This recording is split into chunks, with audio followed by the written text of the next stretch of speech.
Are you ready to scale your business in a way that's aligned with your soul and profitable? I'm Casey Rossi, a business and leadership coach. I've been a full-time entrepreneur for 30 years and love business. I help conscious leaders increase their impact and optimize their lives. Join me each week for tips and deep conversations on cultivating confidence, increasing your visibility, elevating your vibration, and leading with purpose without burning out. Let's go. Hello, Women Developing Brilliance. I am so excited to be talking about this topic today, which is very near and dear to my heart. It absolutely is in alignment to my mission, which is to help women achieve holistic wealth.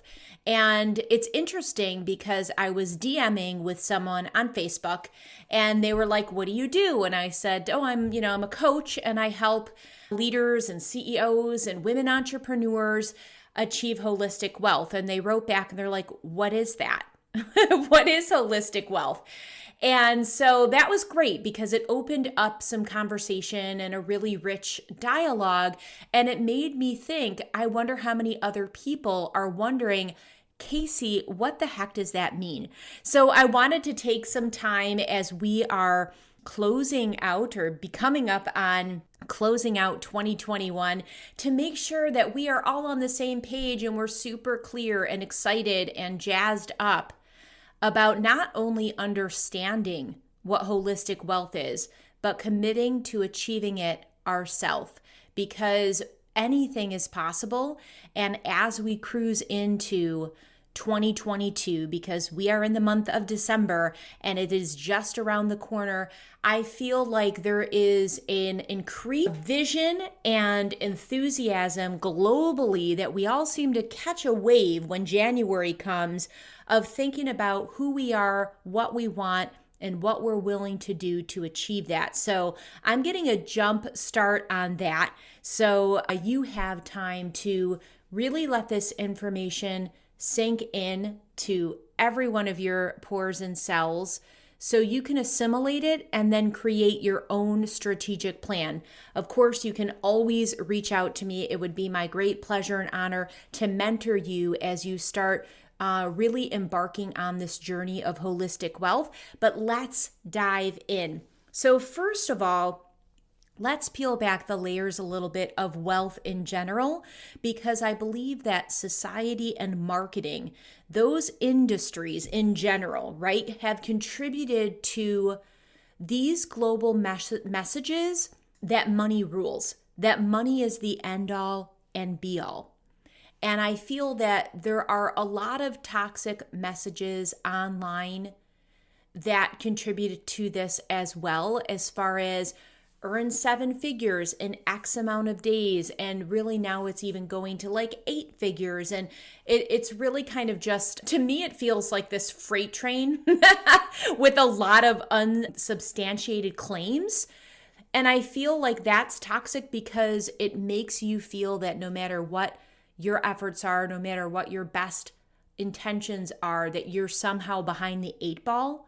And that someone else or many other entrepreneurs, leaders, and CEOs have it figured out, but for some reason it's not clicking for you. And so I really want to open up this conversation and your mindset on what holistic wealth is and why it's so much more important than just focusing on financial abundance. Because if your sole goal is financial abundance, you may very well end up feeling poor. And this is really something that I feel like our society has become warped on, and it is time to redefine what wealth is to truly experience fulfillment. Fulfillment that's sustainable, because we are all looking to feel better and experience joy, because you can absolutely have multiple zeros in your bank account and feel lonely, unhappy, and miserable. And so you can also have less and feel fulfilled, blessed, and grateful. So I want you to, for a minute, to visualize a circle. Maybe you even, if you're not driving or on the treadmill, You can even just take out a sheet of paper and make a circle and then cut it in half and then create 3 sections of the pie on the top and 3 sections of the pie on the bottom. And in the one section, you're going to write physical. And then the other sections will be labeled emotional, spiritual, financial, connection, and collective. These are the 6 sections of our holistic pie, if you will. Now, each segment of this pie is no greater than and no less than the other, and all are needed to make up the whole. So the thing is, in order to have internal and external stability, right, to feel like you have grounded tranquility, equal attention must be given to all factors that contribute to this beautiful structure, your pie.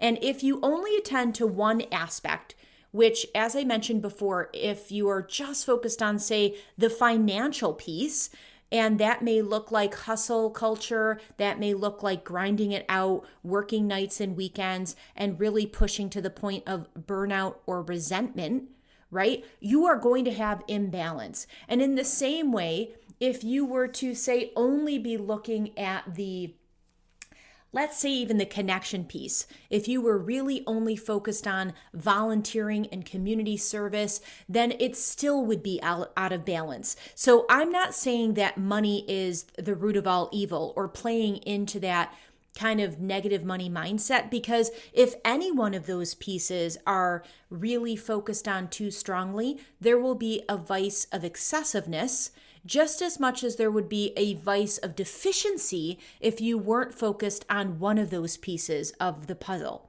Does that make sense? So we are really looking for cultivating richness in multiple areas and integrating the 6 segments to provide holistic wealth. I don't know about you, but to me, balance is sexy.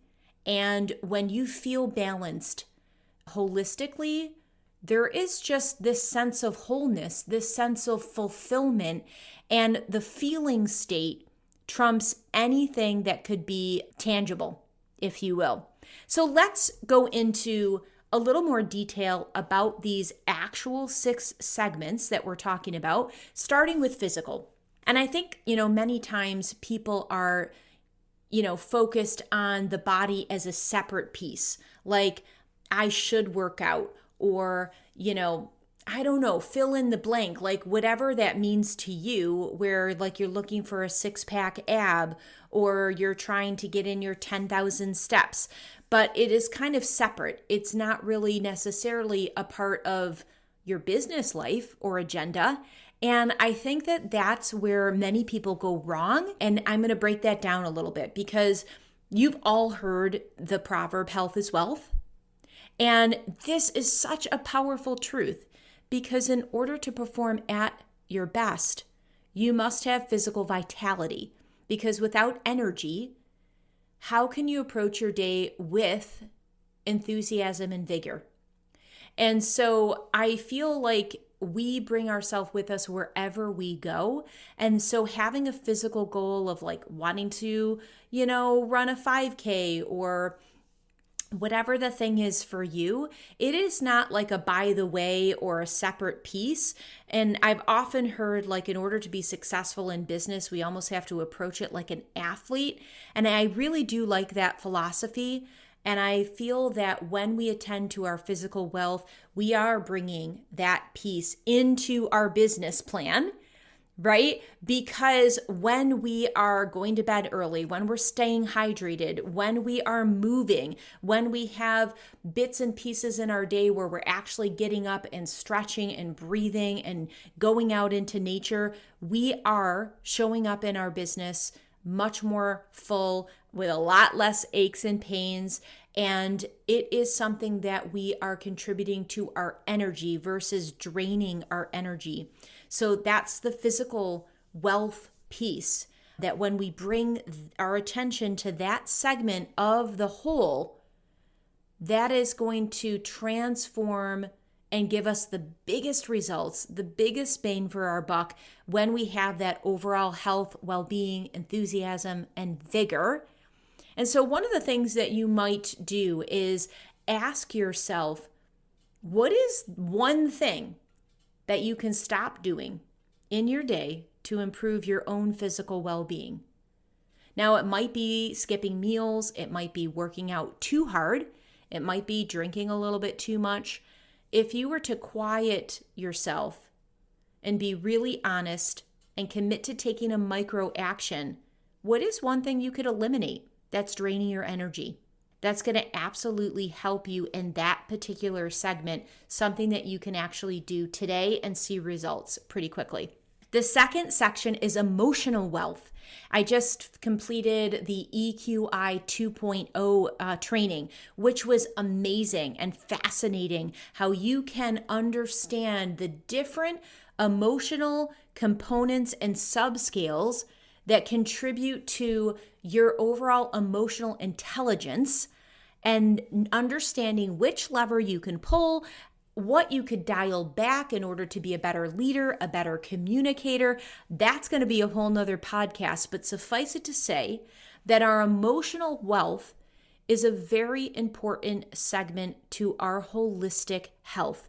We are sentient beings motivated by feelings, and you are inherently programmed to move towards what feels good and move away from what doesn't. When you think about, like, there is this unspoken innate wisdom that if you put your hand towards the stove burner, you immediately retract it, because we are built to protect ourselves away from pain. And in the same way, we gravitate towards people, places, and things that give us a good feeling.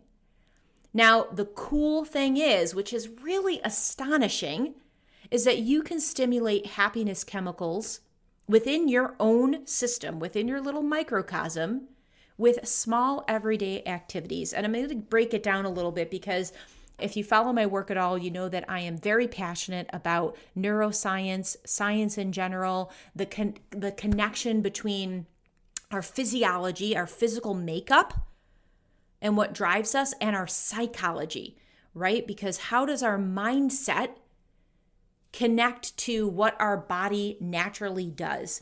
So let's break it down and really look at 4 of the most powerful chemicals in our system that can be triggered by what we choose to do, how we choose to think. And I love that. I love that we get to reprogram and fire and wire our neurons in our brain, shift that neurochemistry to serve us. We don't have to go anywhere. We don't have to pay for anything. We don't have to read 600 pages in order to get a result. That's exciting. So the first one is dopamine. Dopamine is known as the reward chemical. Now, dopamine can be triggered by celebrating your wins. This is an area that I think is often overlooked, especially with high achievers that are like just so used to plowing through their to-do list. I used to be that person that would not stop to celebrate. So this one, I know intimately, is so easy to overlook because you're always on to the next thing. But here's the thing. If you accomplish a big or small task, you can drip out or trigger dopamine even by saying, "That's like me," or "amazing," or "I feel really awesome about that," or "look at what I just did." When you say it with feeling and passion, this will instantly make you feel better and reinforce self-trust, which is really the number one secret when it comes to success, is self-trust. The second piece, the second hormone, is oxytocin. Now, this is known as the love hormone, and it's released with stimulation to our skin, like physical touch. You can trigger oxytocin by petting your kitty, by petting animals. You can also trigger it by receiving or giving a massage. It's a wonderful way. It's a simple way. It's a free way to experience more joy. I love this because it's like our little internal medicine cabinet that once we have the knowledge, we can just go inside and increase our emotional wealth like that. The third one is serotonin. Serotonin is known as the mood stabilizer. And holy smokes, we are all too familiar with feeling like we could use a little more mood stability on a personal level. And I don't know about you, but I see this across the board with family, friends, and clients that we are in a time of such global chaos. And I just feel like this piece is really, really needed. Now, serotonin responds to laughter and movement. Yes, please. So you can take control of this and actually stimulate it by walking in nature, by doing laughter yoga, or even watching an excellent stand-up comedian. All of these things can help lower anxiety and reduce stress by increasing serotonin, which will stabilize your mood. Pretty amazing. The fourth one is endorphins. Now, endorphins are known as the body's painkiller, and they're released during times of stress and pain, but also during eating, exercise, and sex.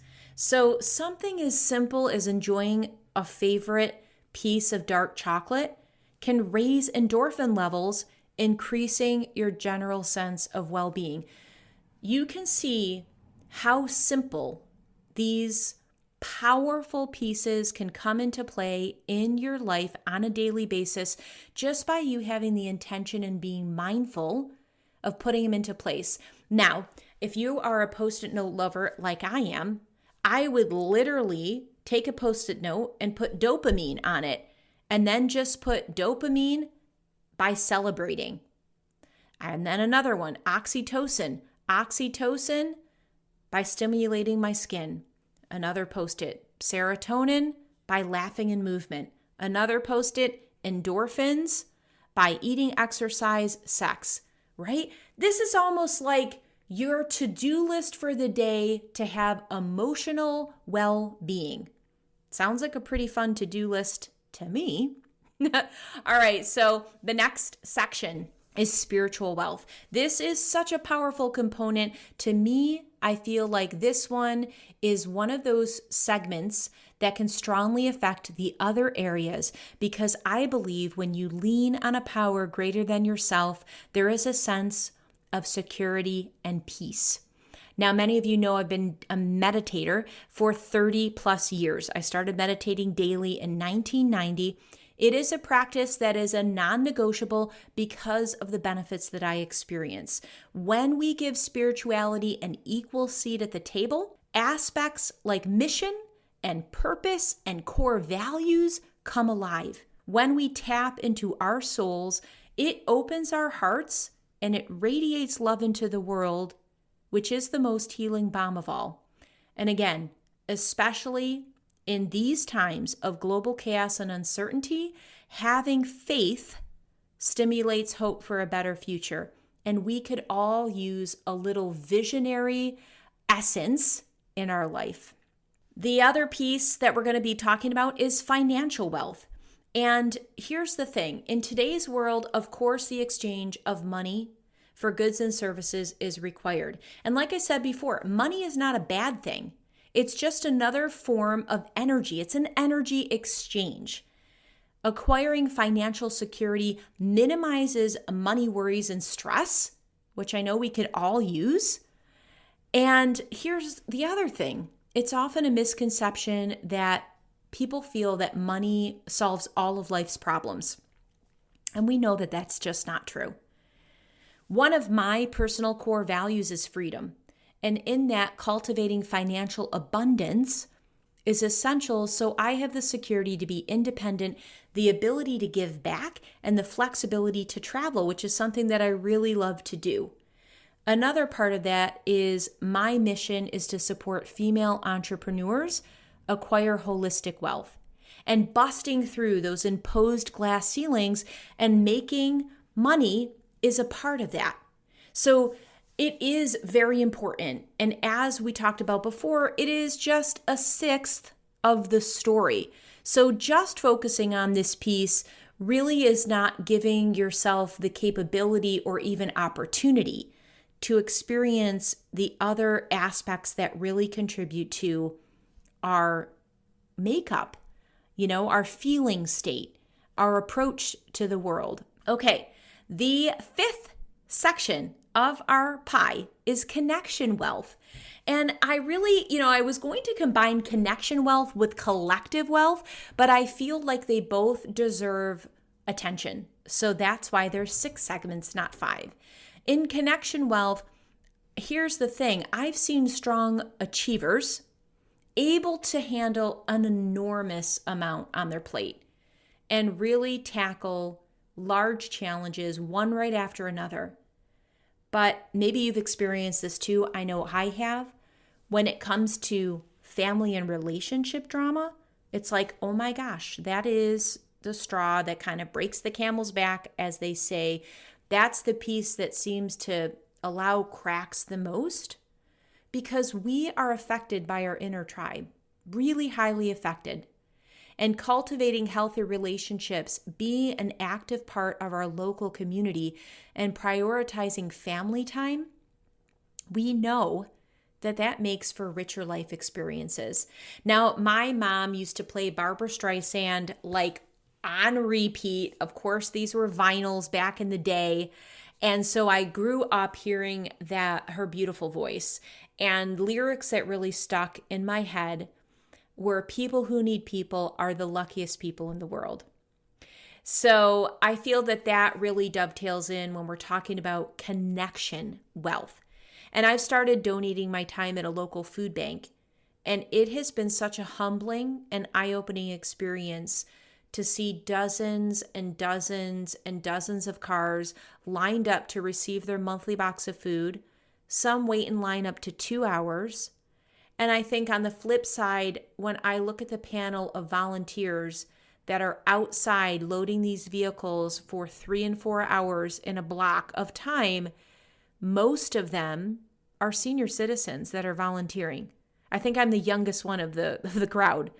And it's pretty inspiring that in all types of weather, whether it's rain or freezing snow, that you have people up into 80 years old committing to giving back to their community. We also know that we have the ability to give whatever we have inside of ourselves. Maybe it's physical time, maybe it's just lending a compassionate ear. But we can create strong communities, and our communities are the strongest when they are enriched and healthy. So it really becomes this win-win. That goes right into the 6th segment of holistic wealth, and that is collective wealth, because we are all interconnected. And when any species in our ecosphere is suffering, it has a ripple down effect on the entire community, on the entire globe. As we individually change the way we approach money and wealth, it will undoubtedly have far-reaching consequences, both energetically and materially. Now, I read that the Clinton Global Initiative stated that when women work, they invest 90% of their income back into their families, compared to 35% for men. That's a pretty interesting stat. Plus, there is a history of women influencing philanthropy. As women continue to rise into positions of power and scale their income, I truly predict that we will also see the landscape of give back continuing to change for the better. Because collectively, we can create transformational change that will have generational impact. How exciting is that? So here's the thing. We have a world of possibility that opens up when we expand our viewpoint regarding abundance. Being mindful of and contributing to each of the 6 segments will ensure holistic balance and wealth for yourself and for those around you. I want to know what segment jumped out for you that you want to put some attention on. Which one might currently have a vice of deficiency? And on the flip side, which one, if any, might currently have a vice of excess where you're putting too much time and energy in, where there's a little bit of a imbalance, where the scales are tipping stronger in one area. How can you make a few tweaks so you can then kind of right the scale and be more on the path of alignment to achieve holistic wealth? Absolutely let me know. You can always DM me at casey@caseyrossi.com. I personally reply to all of my emails, or you can join the Women Developing Brilliance Facebook group and join the conversation there, sharing which segment are you going to focus on, where are you going to tweak up or down to achieve holistic wealth. I hope that this podcast finds you with a smile on your face. I love being able to connect with you on a weekly basis. And until next week, my friend, breathe joy.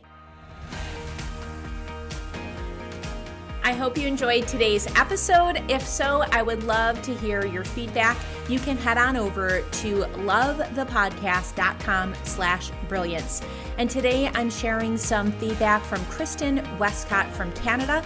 She says 5 stars, love the real talk. I love Casey's mission and her drive to help women in wellness professions.